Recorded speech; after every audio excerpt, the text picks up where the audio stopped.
Forever. Dog. When your first choice is a big old bus, You turn around and boom, you end up with a sloppy seconds. oh, diva. Our number is 213-536-9180. Our email is sloppysecondspod@gmail.com. Now on with the show. Are you ready for some sloppy seconds, you stupid little fucks, you nasty little fucks, you dirty little fucks, you fucking fucks? I'm Big Dipper and that's Meatball, and welcome back to Sloppy Seconds with Big Dipper and Meatball. You sound like the Micro Machines man. I am doing my best Trisha Paytas impersonation Oh, because very did you good, know very that she good. is a speed reader? I do, because initially she got her world-renowned fame by going on talk shows, and she was on the Ellen Show and speed read. She was on Jerry Springer. She's been on everything. So she's had what you would call a thirst for fame since the very beginning. It's funny because she's one of those people that like is great TV, but is not talented. Like there's no like acting role for this person.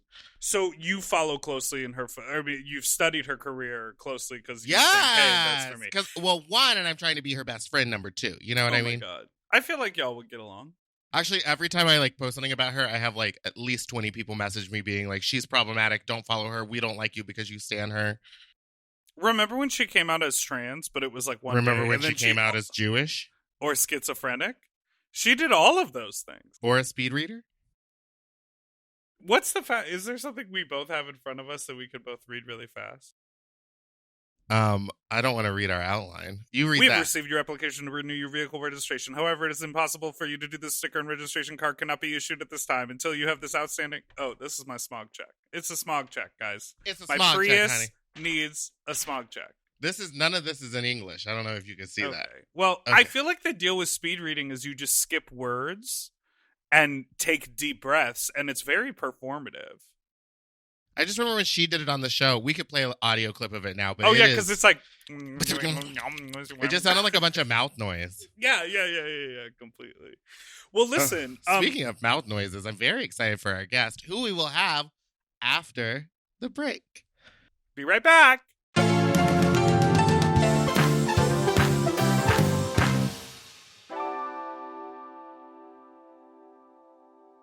You know, there is a lot to be pissed off and annoyed about these days, but honestly, I wake up in a good mood every morning. Ooh, why is that? Well, my mattress, gal. It's so comfortable, I can't help but wake up in a good mood. Feeling good, feeling great. How are you? Oh, that's the tea, mama. Helix Sleep makes personalized mattresses made right here in America and shipped straight to your door with free no-contact delivery, free returns, and a 100-night sleep-free trial. To choose your mattress, Helix makes a quiz that takes just 2 minutes to complete and matches your body type and sleep preferences to the perfect mattress for you.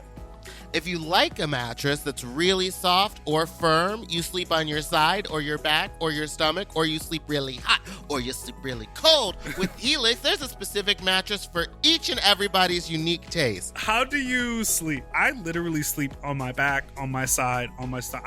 I'm like... You roll. You're rolling. a barrel roller. I'm Tina Turner. I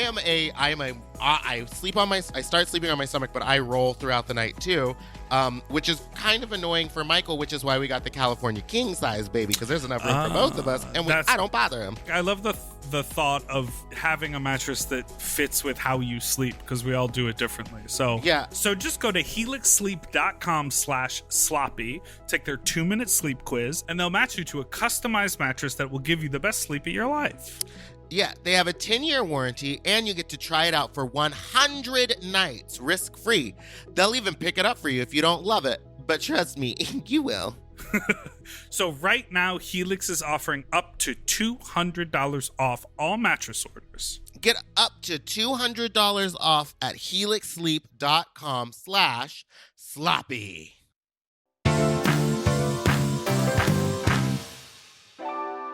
And now we're back. That was a pretty solid one. Yeah. Well, you know, I'm really excited for today.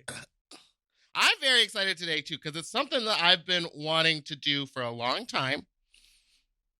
Host a which podcast? is just have a podcast where we do nothing but talk about Wicked. And today, our guest is a very funny person. Yes. They are a Wicked connoisseur. It's Tim Murray. Hi, Tim. What's up, y'all? Thank you so much for having me. This is so much fun. Dipper, I know I've known you for a while. You were on my podcast. Meatball, I've been a fan of yours for a long time. Oh, thank you. And I'm so pleased to be here. And of course, every time I post anything Wicked related, at least 20 homos are like, Meatball, Meatball, Meatball, Meatball. Yep. Anytime anybody posts anything Wicked related, I get it. I have been sent that same meme of that family singing. Like, I posted it to my private Instagram, but I got it 20 messages in a day. And I was just scrolling through them being like, this is it. This is what I've done to myself. I want to follow your private Instagram. You do. It was on my close friends. Oh, side. you do close friend. Okay. I don't. I'm because people used to screenshot my private Instagram and Your share it, Finsta. and so I had to stop doing that. Wait, now, okay, so full disclosure, before we dive into the amazing, exciting, stunning, spoiler alert, wicked content that we are going to deal with today. What's good to know, Tim? We are today recording on Saturday, November 7th, which we all woke up to some sort of news alert on our phone saying that Joe Biden won the presidency. It was Ooh. crazy. It was it felt like a sigh of relief. Not that I didn't expect it to happen. And you know what? When this comes out, who knows what sort of bullshit, legislation or litigation will be going on and whatever. But it felt like one of those things where it's like, oh, okay, the right thing happened. Yeah. And it felt like I knew it was going to happen, but I didn't want to have hope, and it happened. Correct. And it's still the same Right. feeling because we still don't know. They just announced it. And Trump is sneaky and sly, and he will try something. Whatever you said, girl, your internet is always doing the clips and the clops. Oh, it's because I'm not on the... Hold on. Yeah, she's going to switch over. So we can talk for 5 uninterrupted seconds before she goes back. Great. I bought champagne today at the deli down the street. And when I came back, my boyfriend said, "What are we celebrating?" And I said, Idina Menzel's Tony win. And- So we are in a celebratory mood, and I love that. But that's a perfect transition. Let's just get into the Wicked chat. We normally do this in the second segment, but Tim has a mimosa, Idina Menzel has a Tony, and this is Boozy Booch. the musical that won't quit. I really can't won't. get enough of it. Now, I guess to begin, I'd like to know, what was your first introduction to Wicked? Meatball, I've been on a lot of podcasts about this subject. No one has ever asked me that. What? I swear, I was at Best Buy. Y'all remember going when you had to buy CDs? Because I think we're all of the generation Yeah. just Olds. before iPods, olds. Right. And We I are went. olds. I used to go to Best Buy and window shop for music. There was only 2 places you could look for musical theater CDs in my hometown in Ohio: Sam Goody and Best Buy. And I went to Best Buy and looked at the musical theater rack, and I saw this green girl, and it said The Wizard of Oz, and I was like, okay, that feels very up my alley. And I picked it up and I said, let me pop this in, let me give this a try. And I think I was 16, and that was when I would only blare it in my car when I was by myself. Mhm. And then I would roll up to school with all the straight boys and be like, are you guys listening to that new City High song? Or Not City Not High! what would you do if your son was at home crying all alone on the bedroom floor? Because he's 'Cause he's hungry. Any- Well, So the only way to that- feed him is to sleep with a man for a little bit of money. For a little bit of Because money. And his his daddy's daddy's gone. Yeah. You're Somewhere smoking rock now? In and out of lockdown? I ain't got a job now. now. So for Oh you, my this is just a goodness. good time. But for me, this is what I call life. life. Well, also, okay, so it was also how amazing that they wrote that hook with so many words in it, and it was a bop, and everyone knew all of those words. Oh, every word at the time. That song is a bop. I re-listened to it recently. It was like, this is a good song. It's a bippity, boppity, bop. Bye. So it So- was the cover art that got you. The You cover just- art sucked me in. But also, I had seen Ms. Kristen, the Green Witch smiling, smirking. I'd seen Ms. Kristen Chenoweth on the Disney TV version of The Music Man. And I so, don't remember do you remember that? No. She played Marion Peru opposite Matthew Broderick. I do remember this. I didn't realize it was her. Okay. And I remember seeing her in that and being like, wow, this woman is a good singer. She kind of sounds like Nicole Kidman. Is what Oh, from famed singing role Moulin Rouge? Is that what you Literally. were referencing? Okay. Literally, that was like all I knew at the time of like movie musical singing. I was like, she's almost as good as Nicole Kidman. Oh yeah, Kristen Chenoweth, she's got some potential. She's almost there. Yeah. Wait, so had you seen a live musical yet? Oh, Before- yes. okay. My whole mom's side of the family is from Long Island, and Oh. we live in Ohio. So every Thanksgiving we would go to Long Island, and then like every 3 or 4 years we would like take the train into New York City and see a Broadway musical. So I grew up like pretty gay. Yeah, pretty gay. Good. When did you come out? I'm trying to reference when the coming out and Wicked met, maybe. Right, because there is a lot of crossover in the emotional journey of coming out as a gay person and the plot line of Wicked. Yes. Oh yes, they're very very So when interrelated. did you defy gravity? No, I'm just kidding. When did I decide that it's the wizard who should be afraid of me? I Wizard would meaning say- buttholes. I'm just- Buttholes who should be afraid of me. I came out in after like I worked the crew for the musical theater show. I was in the freshman year of college, long story short. I didn't get cast in any of like the main stage theater shows. So I auditioned for the student run production of Rocky Horror, and I played Brad Majors. So I got fucked in the butt by the guy playing Frankenfurter, God who, bless. to bring it full circle, I thought was very hot at the time because he had a very beautiful singing voice, but is, say it with me now, a third-party voter. No!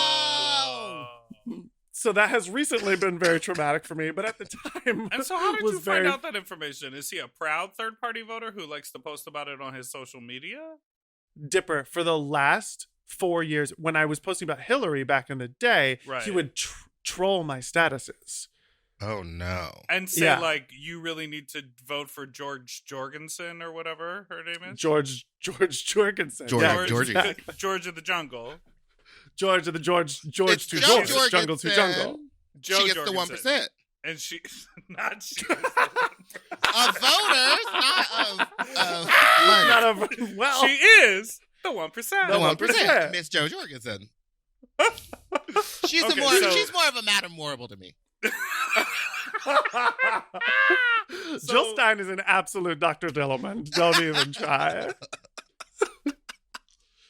Okay, so Frankenfurter was fucking you in the butt, and you were like, I like this. Oh, I was loving it so much. And he was he's like one of the first bisexual people I ever met. So No, I was one of the first ones ever. famously one of the I first mean, bisexuals. Got it? And playing Frankenfurter, it was just felt very method to me. I was like, I love this. I feel like you want to fuck Janet and you want to fuck me. This is going Right. great. Meanwhile, I was on the crew for the like actual production that fall. I was spotlight for The World Goes Round. And I don't was think I know working her. Yeah, unfamiliar. You don't need to know her. She's a Candor and Ebb review Oh. of just Oh no. Songs. What It's year not- was it? Who Why was would a programming your main stage at your college? honey, the It should spring always musical. be a production show. It should always be a story narrative production. Characters. Always. Sitting in the board meeting, it's like, I've got a radical idea. What if we did The World Goes Round? There was a huge fight between the theater school and the music school, and then this was the music school's win. Was like, we're gonna have singers up there, and they're not telling no stories, motherfucker. Wait, where did you You know go? what? to I school? remember when I was in high school and we would have one of the good choir kids come be the lead in the play, in the musicals, just because we needed a singer. And they were always, I mean, nobody's acting was good, but it was always the stiffest, worst acting. And they're like, it's fine. We're just in high school. And I was like, you know that faggot over there can dance and sing? Wait, why would they bring someone in? They had you to sing. Because they would. Wah! Well, I wasn't getting the leads because it was in Texas and I was of color. Oh, right. Where in Texas? Where did you go to college, Tim? I went to the University of Miami in Florida, Okay. Oh, okay. which was fun for like a year and then was like, get me out of Florida. Shout out to all the Florida listeners. We love you. But Miami is such a party town and was so fun for literally only 1 year. And then it was like, okay, I think that's enough. But the World Goes Round was happening. I was running Spotlight and this hot senior was underneath me about to like enter the stage as I was like above him holding the spotlight ready to shine the light on him. And I shouted down from the rafters. I had not come out to anyone. And I shouted down from the rafters, Jose, I think you're cute. You want to go on a date? And he shouted up to me from downstage, I think we should just be friends.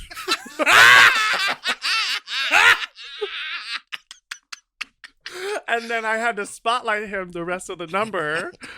And he's like, just always made it like a cellophane. little bit off. I would have been like, Yeah. find your light. Find your Just light up to the chasing left. it Figure around. it out. Figure it out, Oh, bitch. my God. So, that are you was my friends? first- Are you and Jose still friends? We are friends, yeah. Oh, yeah, cool. Jose Luasis. He's a little sweetie. And yeah, we're friendly now. He put up that boundary nice and strong. And I said, okay, it's okay because the world still goes round. All right. So, Okay. so you picked up a Wicked CD to listen. It was the cover art and the music that drew you in. When did you first see it? I believe I was the show. When did I see the Yes, show? you see the show. Well, real quick to finish Meatball's question, because I'm now realizing I never answered that question. I just That's told a how story this about the world. podcast works. It's fine. About the Yeah. world goes round. After hitting on Jose at the show, they had their cast party. And when they had their cast party for The World Goes Round, I came out to a different senior asking him to hook up with me at the party. And he said, I'm not interested in you like that. And then after that, I came out in a Facebook note. And then from there, you remember Facebook notes? Yes. Like before statuses. Yes. Before statuses, you could write like a full blog entry on Facebook. And so that's how I came out on Facebook. Oh, because Okay. Facebook used to be Like Tim my- Murray is, and you only had a certain Yes. number of characters. Yeah. Yes. It was early Twitter vibes. Yeah. But Just- it was is. pre-Twitter. Yeah, what Just- is your mood? Just a quick side note, a friend of mine sent me a screenshot of a Facebook memory from college, like from over a decade ago, that said Carly is wiping the cum off her chin, and I had hacked in and written that, which is like sexual harassment and bullying. We were close friends. She thought it was funny, but when I looked back at it, I was like, I wrote on a woman's page that she was wiping cum off her chin, and then it came up as a memory over a decade later. She has a newborn child. She's like building her family. She texts this to me. She's like, this is what you did to me in college. So just a side note. Everybody did shit like that, though. Yeah. Sorry, Carly. Sorry to all the Carlys of the world. I just love that you were like, I'm gonna hook up with somebody in this play. Yeah, did you get your nut off that night? What's going on?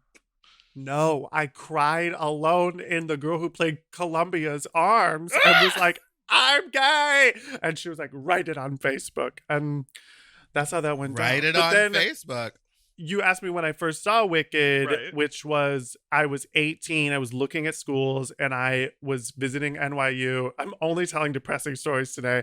I did not get into NYU. And when I was at school, or when I was visiting for that school, we got tickets to see Wicked. And I remember waking up that day and getting in the shower and thinking, this is the best day of my life. And Today my life is about And then to you change. came out how many years later? so I was 18, about a year and 3 months after that okay. situation. Wait, okay, so Wait, when what Elphaba Yeah, who did was you it? see? What Glinda? Okay, so the Glinda is super important because we all, there's been a little too much erasure in my mind of Miss Jennifer Laura Thompson, who is, have you seen her, Meatball? No. Okay, Hold on. she was- We're we're doing prime some research. examples of the erasure right here. We're like, we don't. Here's a side note. We talk about No, Wicked I all the did time. not see this brunette lady. Okay, I don't she's really a know redhead, anything first about of all.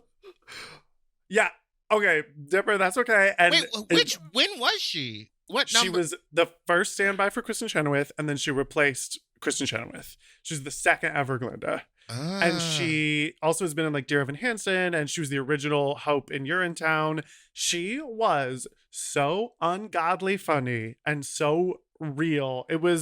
It's to this day one of the best performances I've ever seen. But my Elphabas were Idina Menzel, Yes. Shoshana Bean, Oh. Anna Gasteyer, Chicago, and then years later, Julia Murney in Cleveland on tour. Okay. So Those are you've my seen How was it. on a gas tire? Honestly, everything. Oh. Really? Whatever you heard, whatever the word is on the street, if you've heard anything negative, I'm telling you it's wrong. She was lit. She held the note at the end for an extra, I want to say 8 measures. This woman said, ah.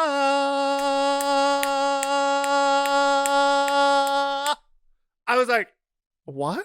She went down to the conductor and she said, we're going to hold this longer than everybody else. Well, because she knew she couldn't go down there and say, I'm going to hit more notes than anybody else. Wow. She Not said- dragging Okay, that's American tea. Hero I'll on the have bus the. there. She was great in, what was that one that she done? Reefer Madness. Excellent. She's good in that. Excellent. I saw her in something else. I like how Anyway. kooky Anna Gasteyer is in Lady Dynamite in the Maria Branson show. Yes. It's like fun to see someone who can just go off the rails, like get the opportunity to go off the rails. I love that. Wait, and so you've seen it. So have you only seen it 4 times, or are those the only 4 Glindas that you've seen? Only seen it 4 times. I stopped in my early 20s because I said, I think I need to make this special for me forever in my mind. How How many Halloweens did you dress up as one of the characters from Wicked? Only the one time I went as a bootleg of Stephanie J. Block's cover of The Wizard and I. As like I was the YouTube video of Stephanie J. Block doing The Wizard and I. And then I was wearing a boot and then showing a lot of leg. So Okay, it was a boot I love it. leg. Yeah. That's the only time. So what the reason? Okay, so for anyone who is like living under a rock, obviously we talk We're about 20 Wicked. minutes in, and we're going to tell you why.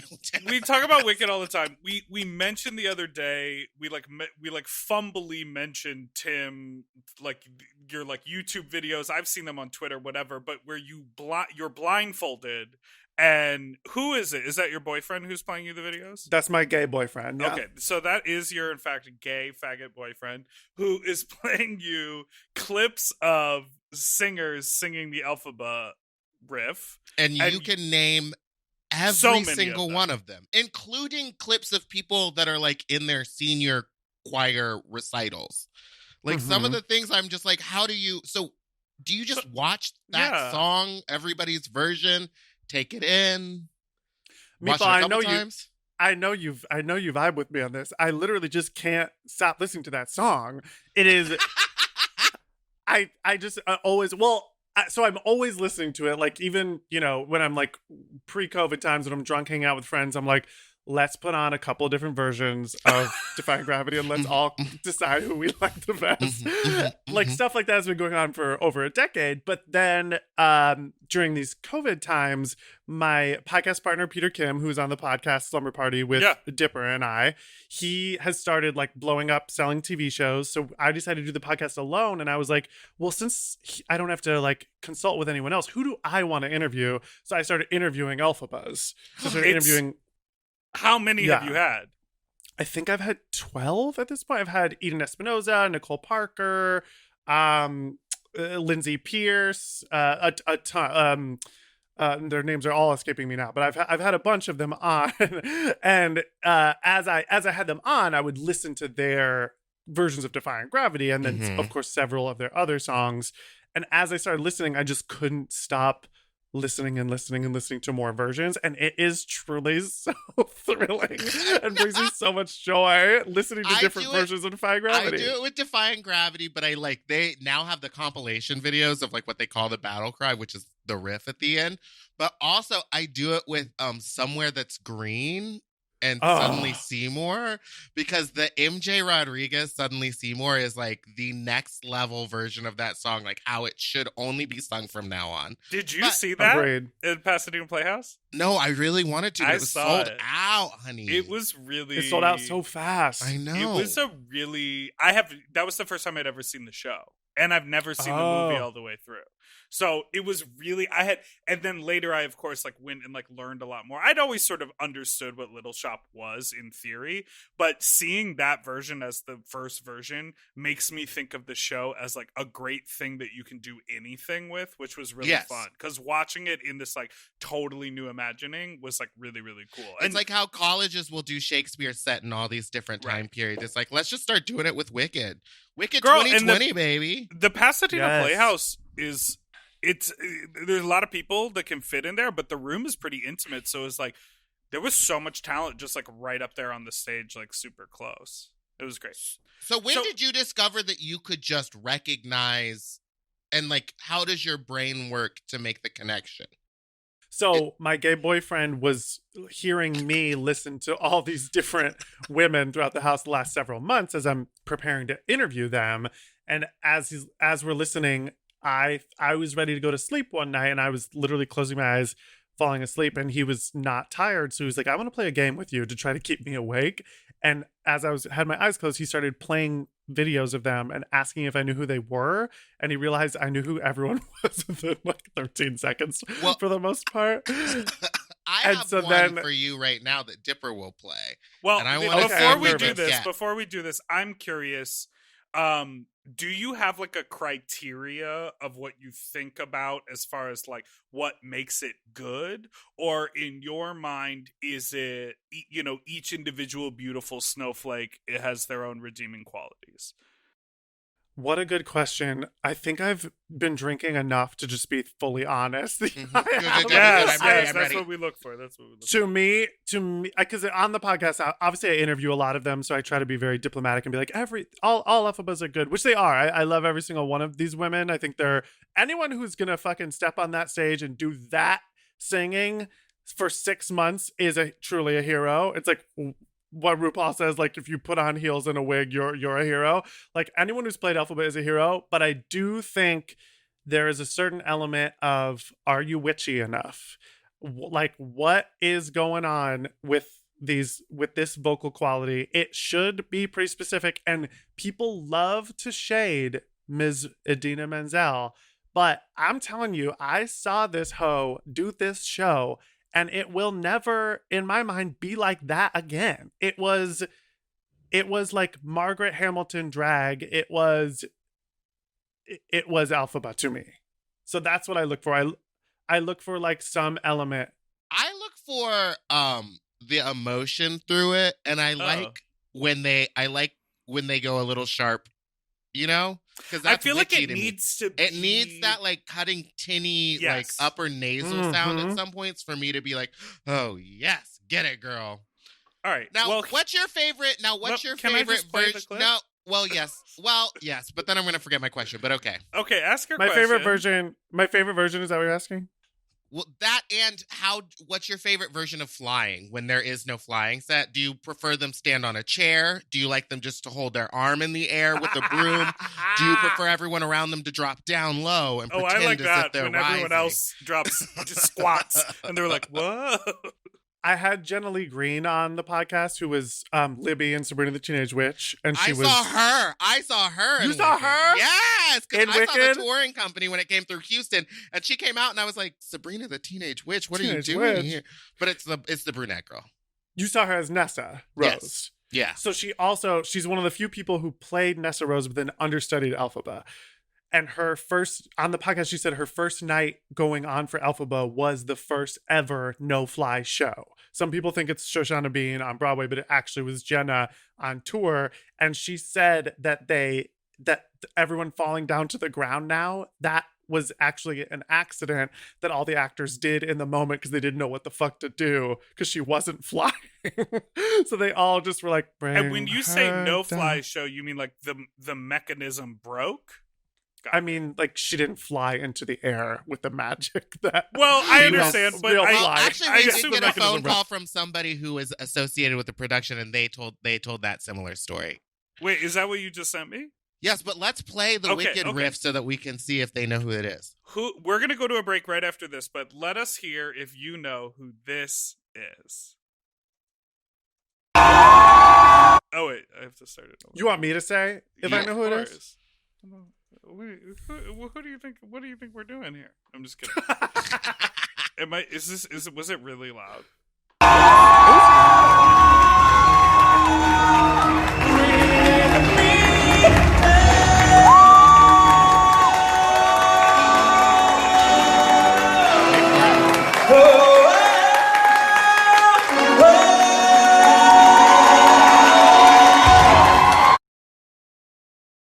I will tell you. Oh wait, no. Go ahead. No. I was gonna give you a hint, but I'll give you a hint after you guess what. I was gonna guess that it's either Adam, what's his face from American Idol? Adam Lambert. Yes, He can hit the real notes. he can hit the real notes. He also famously was in Wicked. He was in the ensemble of Wicked when he went to do American Idol, and he was like, Broadway's boring. Ugh. Now he dresses up in makeup and dances around like he's on a Broadway stage all the time. Truly. Is it Frankie Grande? No. Wow, that is a very good guess. It's too good of a guess. I'll give you a hint. They have won a season of RuPaul's Drag Race, but not the American one. It's the Vivian? Yeah! That's her. That's the infamous hater of they thems. Now let's head to a break. Don't forget to buy a bed or whatever we're selling. Be right back.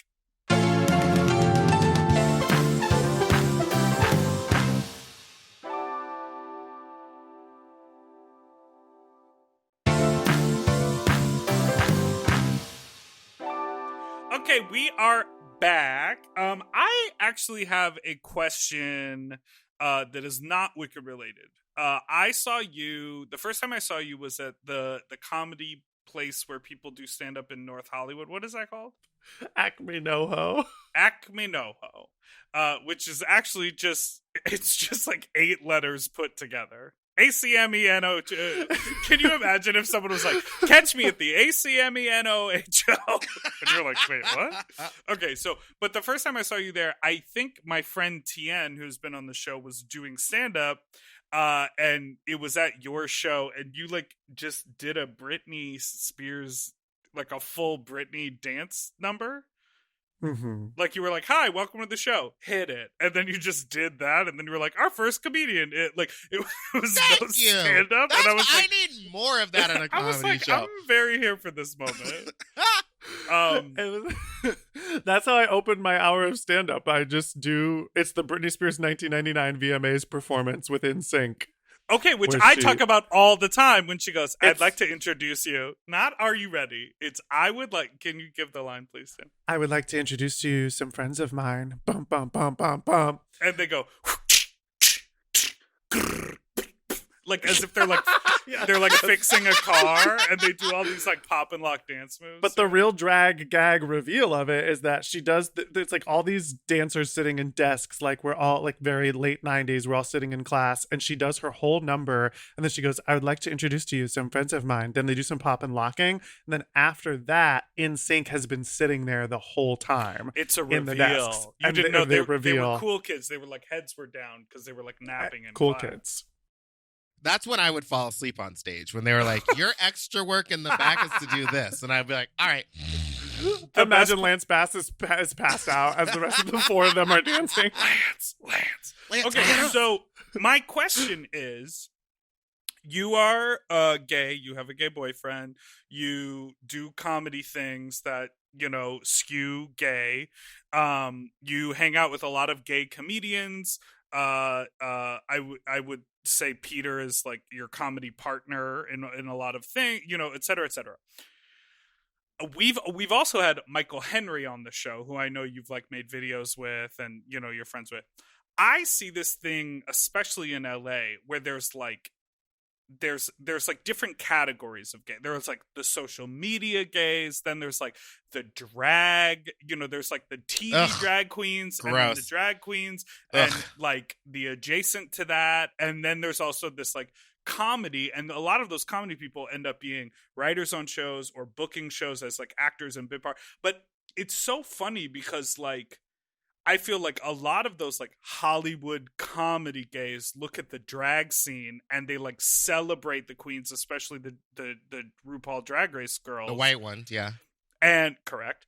And they go like, wow, like you're a celebrity. But then like the Drag Race girls like look at the comedy gays who do like, you know, a three episode arc, you know, like whatever, or they get cast on Superstore, or like whatever it is, and they're like, you're a legitimate. Do you understand what I'm saying? I haven't made the point yet, but I feel like there are Meatball's face. I feel like there are all of these like. You know what I mean? There's like I see your circles world as floating very around. yes, and I see your world as like very inaccessible, but I feel like we all do the same thing. Yeah. We all float around each other. And also on top of that, the whole gay comedy scene like outlies just regular comedy scene, like the regular comedy scene. I was just talking to like straight comedians and they're like, yeah, there's just not a lot of gay comedians. And I was like, no, there's a ton of them. They just are not welcome in your spaces. Like it's such a weird thing. So how has fielding all of that been for you? That's such an interesting point, and I think you're both exactly right. It's like, it's weird coming from, I lived in New York for 7 years, and then I just moved here about 2 years ago. So in New York, you really got to pick a lane. Like you got to figure out what you want to be really fucking good at and then go for that.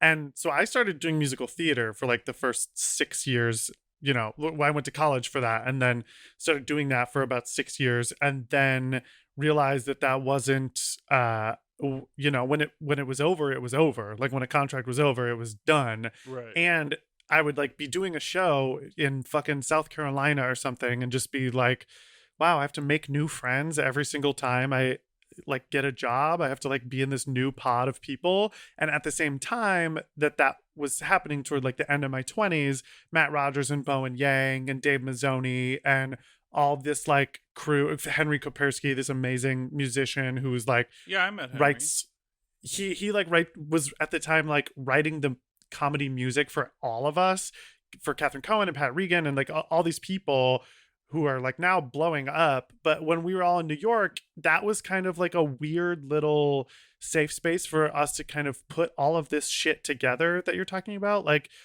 like steal a little bit from the drag world, a little bit from the musical theater world, a little bit from the comedy world, a little bit from the serious actor world, and a little bit from the writer world. And we would just put on, you know, shows with like shitty wigs and broomsticks. And we actually did broomsticks, Bowen Yang, Mateo Lane, Lisa Traeger, Matt Rogers, Pat Regan, and I all did years ago Wicked, the music of Wicked, improvising around the movie Devil Wears Prada. No. So the gayest show you could possibly imagine. It was Henry Kopersky's conception. He came up with this idea. This was before like Bowen was on SNL and like before Matt was on all these TV shows. And Henry just had this idea. We did it in a basement in Brooklyn for like 40 people or something, but it was like one of the funniest things that I've ever been a part of. Matt and Bowen were they were the girls who didn't get picked to go to Paris with Meryl Streep, and they sang "I'm Not That Girl." And I'm not that girl. That's incredible. I was the douchey blonde guy that like tries to date Anne Hathaway, like the antagonist, and I sang Dancing Through Life as like a total dingbat, and like Mateo Lane was Elphaba, and that was the moment where I was like, oh, we can do whatever the fuck we want. Right.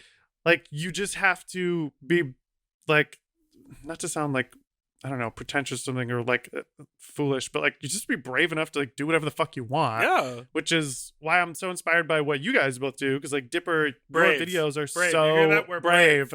I'm so brave. I'm so brave. But like, you know, the last time someone told me that, I was wearing a pair of booty shorts out at night, and someone was like, that is the bravest thing you've ever done. Brave. But you know what I mean? Like, I'm not on Superstore. I don't get those. Nobody's picking me, and nobody really ever and has. What? Right, I feel that. I mean, I feel that about myself as well. I feel that the same way. I heard you, Dipper, on a recent episode of this podcast saying, like, you've never had an agent, but, like, so many people in the gay community know who you are, and I did before I met you, and was a fan of you before I met you, because you're out here doing it for yourself, and, like, that's how I feel. That's what I think is, like, fun about LA, is that it's just a lot more common for everyone to be like, I'm a slash. Like I direct and I produce But and I make and I create. How does like all that, because that's like what you were saying was a very New York vibe, and I feel like it's easier for comedy in New York than it is in LA. How is it being like a gay stand-up here in LA? I'm not trying to be like a rude bitch, but Please do. Yeah, we love rude bitches. Everyone in New York is so talented and works so hard. And in LA, I mean, the gay comedy scene is equally as like competitive, and the gay comedians out here are amazing. But like in general, the population of LA is like, mostly a lot of people who come out here to like be CW stars and models. And... I love the CW. Wait, no, here's my question. Do you not love the CW, Meatball? I think I loved it better when it was the WB. Go off, Buffy Dawson's Creek. No, what was his song? Yeah, it was like something the WB. Yeah. The Little Frog? Mm-hmm. Jack and Jill, starring Amanda Peet. Yes! Oh absolutely. No, so is this an accurate, talk about being a rude bitch. Here I go. Is this an accurate assessment of New York stand-up versus LA stand-up? I feel like New York stand-up people are doing it because it is that stereotype of I have to do it. This is my art. I have to get up. I'm going to do 4 shows in a night, et cetera, et cetera. And then in LA, I feel like people do stand-up as a means to get a writing job or get on a TV show. Boom. I think that's exactly right. And I think Not that's boom. like Come on, boom. Boom. I think that's the general vibe of LA, which is okay because New York needs to learn some of that too, right? It's like you find that balance of New Yorkers love to feel like starving artists. They love to like be really, really good at what they do. It doesn't matter if anyone sees it because I work so hard and I am good at what I do. And in LA, it's like you're a marketer first. Like you're like, I gotta get people seeing this first, and then I will figure it out as I go. And I think there's benefits to both, but certainly there's just more opportunity here and you don't see that at all really in the New York scene. I wouldn't say, like, no one is like trudging through the snow going to the duplex to do stand up.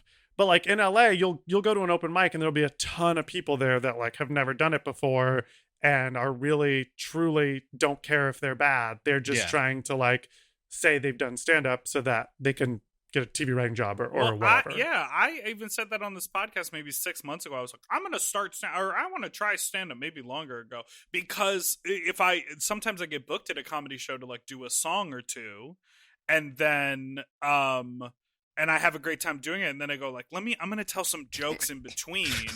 And then I go like, I'm a stand-up comedian. And it's like, it's actually it's very hard. It is such a skill. Like, and it takes time and hours and hours. And I definitely fell into that moment of being like, I can do that. And then like tried to do it. And it's like so nerve-wracking. Do you remember when I was on tour, like doing drag, but I was on tour with Bobcat Goldthwait and Kayla Gill, and the first 2 times I did it, I thought I was just doing a number, and then it ended and they handed me the mic and I was like, okay, do you guys ever put a wig on? Like, it was just not good. I didn't know that they were like, you don't have to do the number. But yeah, I don't know. Just remembering being like a mess. Just remembering being a mess. Oh, you mean when you looked in the mirror this morning? Hey! All right, so now it's time for our final segment, which is time for us to get freaky deaky. And it's called Fuck Talk! How much water are you drinking? Yeah, do you drink a lot of water? Do you drink a lot of water? Does it look like I drink a lot of water? I guess. You're drinking champagne and water. You've been drinking mimosas? I've been drinking mimosas, water, and coffee. Yes! I have water. It is still only noon. Yeah, I have water and coffee over here. It's like straight up 2 o'clock, and I'm like, it's noon, baby. Clocks are what you make of them. You know what I mean? It's however you do it. All right, yeah. Let's talk about sex. Fuck talk. Do you have any notes for my riff? Ooh, ah. Ooh, wait, don't give me notes on that one. Ooh, ah. Okay, you know what? Today is maybe not my day. What is the actual, what are the notes of the riff? Give me whatever's Eden in your heart. Espinosa. Not whatever's in your heart. Eden Espinosa. I think you nailed it exactly. I think isn't it weird though when you listen to it? It's like a woman can sound fucking amazing the whole way through, and then that I would say 80% of the time they're flat on that very last note. Mhm. They're like almost always, because it's like a half step from the second to last note to the last note, so it's like weirdly tricky. Is it true that that was not written in and that Idina did it against their will? I've never heard that rumor before. The story I heard was that they had been practicing it and she had been doing it in rehearsals and they were like, it's a little shaky. Don't do it. Like, it's opening night. Just do it just straight like, ooh, ah! And then she went out there and did it and slayed it. And then every girl after that, well, actually, wait, the first two girls after that tried to like do what she was doing. As if those were the notes that were written. Yeah, because even Shoshana Bean, like, kind of did. It started with Idina's and then, like, do Shoshana's. Someone pull up Shoshana. Someone pull up Shoshana's.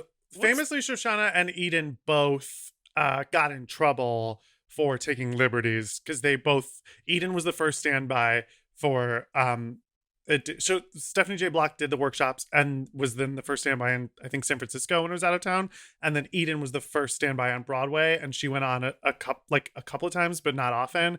And then Shoshana was the first standby and then replaced. And they both got in trouble by the music director for riffing too much. You can't riff too much when you're a witch, bitch. Wait, play that call before we do fuck talk. This is a wild episode. What'd you say? Sorry, I was said pulling play the that. thing up. Play that call before we go to fuck talk, because this is.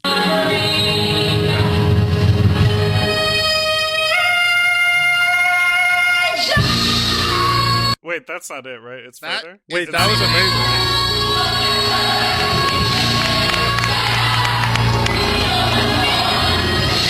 It's coming, right?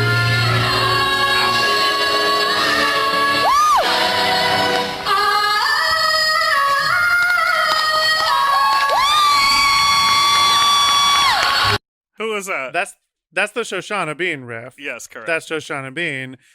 Was that her last performance on Broadway? Girl, I don't know. I just pulled up some. I love that on their last night they used to pull pranks on each other. They would pull panties out of the beds. Mm-hmm. They would do anything. You guys got to watch Kristen Chenoweth and Idina Menzel's final night together, because that one was cute, even though I heard they hated each other. Is that tea? That's the tea that I heard. We've gone off the rails. Every time we record a show, we always go, we've gone off the rails. I think people expect it at this point, especially after the episode where I was on shrooms and Molly. So before we get into our fuck talk, which we do want to get into our fuck talk, I am playing a voicemail sent. We normally only play voicemails on Tuesdays, but this one was so good that I felt like I wanted to share it with you, Tim. Oh, I'm so excited. Hey, Big Dipper and Meatball. All right, so my college roommate left with my theater director at an undisclosed college, and that person was in the original cast of Wicked. So through the grapevine, I've heard many a story for Meatball, one including the first time Elphaba's machine stopped working, it was Shoshana Bean. So the whole ensemble kind of just started going down to the ground, and Shoshana got so pissed that she ran down front and center and just started ripping her life apart. And now to this day, that's the backup. The ensemble just lays to the ground and Elphaba runs down and sings her life away. Also, Shoshana fell into the pit once, and so now there's a net over the orchestra pit. Let me know if you want me to call and tell you more, because I have so many funny stories. Bye, Meatball and Dipper. Love you guys.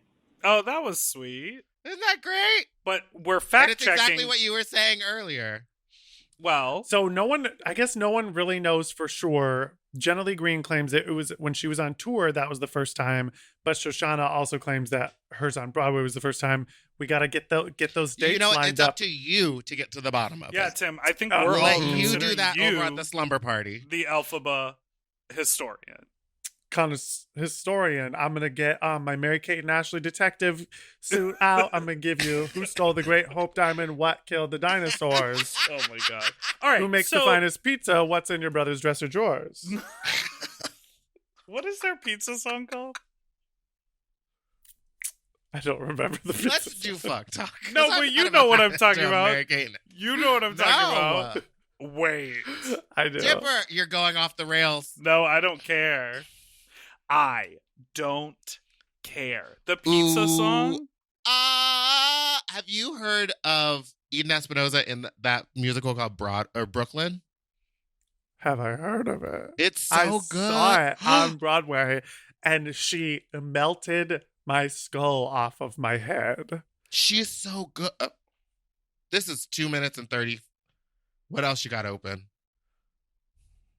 I can't hear it. That pizza looks you gross. can't hear it. It's old pizza. That pizza They made was those children brown. eat old pizza. I remember that video though. I love Miss Make It, Ashley. Okay, you're going to be able to hear it now. It's insane. Give me pizza. P-I-Z-Z-A. Give me pizza. P-I-Z-Z-A.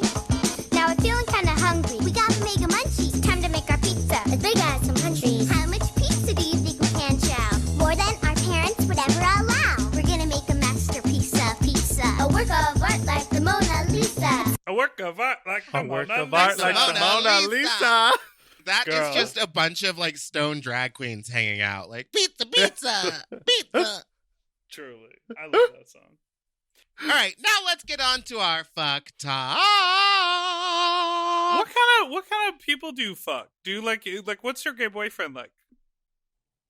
My gay boyfriend is like a shorter version of Michael Urie. You know who Michael Urie is? Yeah, I know Michael Urie. And you're like a taller That's my version type. of Michael Urie. Oh, thank you so much. I have a huge crush on Michael Urie. I love like a curly haired brunette nerd. But I also just kind of am into like a lot of different stuff. That's who the man I've been with for like the last 4 years. That's always been like my typical crush, like looking at Michael Urie being like, that's a cute ass man. But So it skews more like twink? Like hairy No. twink, like otter? Otter, yeah. Got it. I'm not twink is maybe, no offense to the twinks, but it's kind of like the only thing I'm not super into. See, that's me. I don't like You're into touching them twinks? bones. No, I'm. You say, Meatball, what did you just say?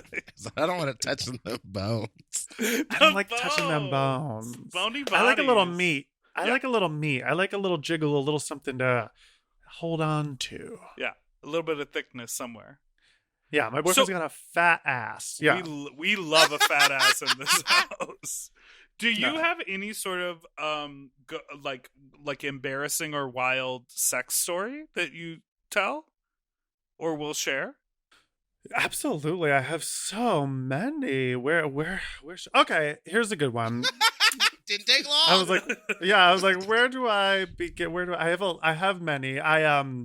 All throughout my 20s was like very much seeking validation through sex. So I have several. This one was in I was probably around 27, 28, and I got on Grindr. This is a few months before I met my now current boyfriend. Okay. And I got on Grindr, and there was a man in my neighborhood in New York City who said, come over, we're doing some group sex. And I said, I absolutely love this stuff. Can't get enough. Let me get in on this 100%. So I walk over to his place. They are very much doing meth, which power to you. Do whatever you need to do. Not my thing, but I'm seeing it happen. I'm like, okay, interesting. And everyone's naked and like kind of laying around, and like they've already been kind of fucking just maybe like 6 or 7 guys.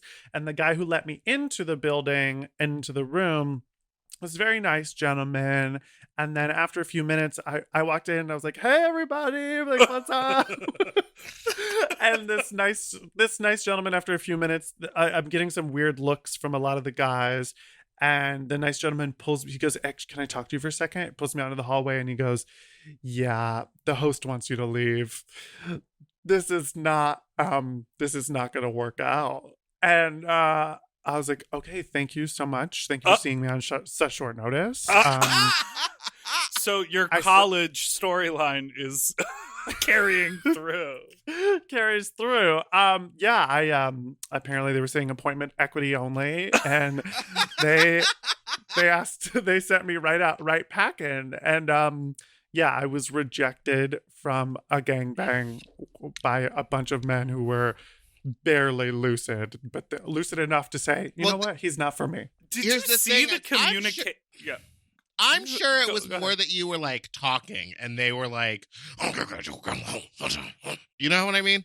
They don't talk when they're on them. I want to know, did you see the communication happen? Like, did someone Mhm. whisper to someone and then it was like a game of telephone, or they were all just like cutting eyes at one another and then the guy was like, let's chat outside? It was the cutting eyes, like that horrible, like junior high nightmare that you have where you're like, everyone's kind of looking at each other, communicating with their eyeballs that they don't want me here.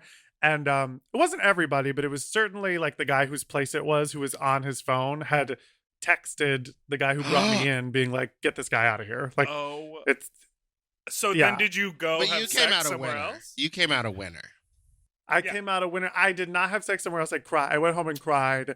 And But then, they were doing but meth, Tim. Like, you don't I need know. them. ultimately it was for the best. I didn't need that situation happening, and it was one of those things where it was like you could really take that to heart and be like, wow, a room full of men just rejected me. But that's not true. It was really just the host. You know, he might have been like You better. He might have been always this see the Simon- sunny side. the sunny side. He was probably the Simon Cowell of the group. You know, there was probably a Paula in there who was like, I want to fuck this guy. And then a Randy who was like, you know, it's a no for me, dog, but you are, you know, But you're you clearly do you. talented. You do you. You're going to have a bright future elsewhere. So, yeah, that's my story.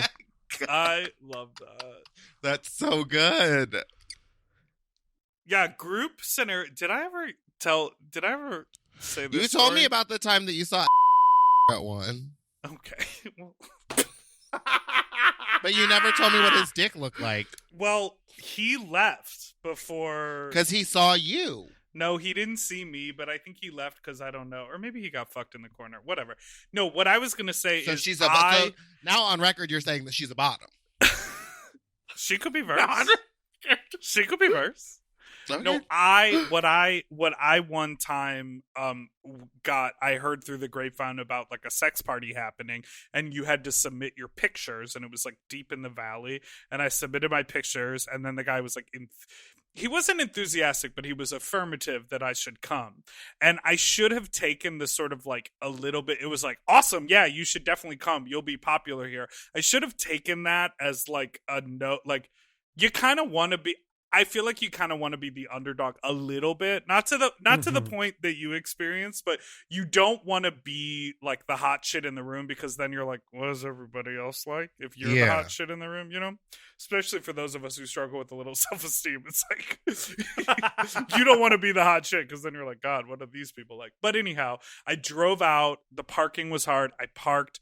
I like texted the guy, okay, I parked, I'm walking up. It was like a gated like condominium, so he was like waiting at the gate, and I walk up and I see some like other dudes sort of shady like waiting on the corner on his phone, and I'm like, okay, cool, like this is another like dude coming to this sex party. And we walk up to the gate, and the guy at the gate is like, hey guy, like really sort of like, you sort of want it to be Secretive bit and quiet discreet, and hush, like that hush. makes it hotter. But he was like, Right. hi, I'm over here, come on. And we like Come walked on in for the orgy. right, exactly. And then we like walked The through gay the like fat bear sex orgy that we're having in my condo. we like walk through these pools of light, you know, in the like dark suburban condo, like, and then we get up there, and he like looks at me and he goes, oh my God, it's you. Or no, he said, oh my No. God, do you know who you are? That's what he said to me. Do you know who you are? Do you know who you are? That's weird because normally you're going around saying, "Do you know who I am?" Yes, exactly. And so So it was must very, have been a role reversal. it was very clear that he had recognized me from like a music video, and that is the last thing I want. Even before walking in, you know what I mean? Like we were out on the street, and I just don't want someone. You know what I mean? It got weird. No, I know mean, exactly it's like what that you time that I mean. was at that nudist thing and someone Yes. called me out. They were like, "Aren't you Meatball?" And I was like, swimsuits going back on, trip ruined. Right. Like, it just kind I'm of... the opposite of you guys. As I come inside them, I whisper, but have you subscribed? Well, on that note, where can people subscribe to your channel too? You can find me at Team Murray06 on all platforms, Twitter, Instagram, YouTube, and subscribe to Slumber Party podcast. Yes. Oh, because you're only 14 years old. 06. That's when you were born? That's when I was born. That's correct. Yeah, if you love this podcast and you're looking to get like a little intro into Slumber Party, you should listen to the episode that I was on, because that'll sort of get you used to the whole scenario. But yeah, check out Tim's podcast, Slumber Party. Meatball, you want to give us the outro? Thanks so much for listening to Sloppy Seconds. You can follow us on Instagram at @ShitHappyPod. Send us an email at sloppysecondspod@gmail.com, or call in with a fuck talk story or a wicked story to 213-536-9180. You know my favorite thing about is when you sing the song with the wrong notes, Will plays the wrong notes underneath it, so it sounds bad. So, also, he made a Candy Muse news song, which I loved, and we didn't do this week on Candy Muse news. She dressed up like a cheerleader for her birthday and took an airplane to LA and then back to New York. That's it. You can follow us on Instagram at Big Dipper Jelly and Spiciest Meatball, and I'm on Twitter at Fat Drag Meatball. And don't forget to subscribe so you never miss an episode, which now come out on Tuesdays and Fridays. And listen, if you're listening to this, guess what we did last night? Fist giving. Doodle-doo-doo, forever dog. To listen to Sloppy Seconds ad-free, sign up for Forever Dog Plus at foreverdogpodcast.com/plus. Sloppy Seconds is produced by Forever Dog and Moguls of Media. Mom! Hosted by Big Dipper and Meatball. Mixed and mastered by William Pitts. Executive produced by Willem Belli, Alaska Thunderfuck, Brett Boehm, Joe Cilio, and Alex Ramsey. Our artwork is drawn by Christian Cimarroni. And our theme song was written by Mike Malarkey.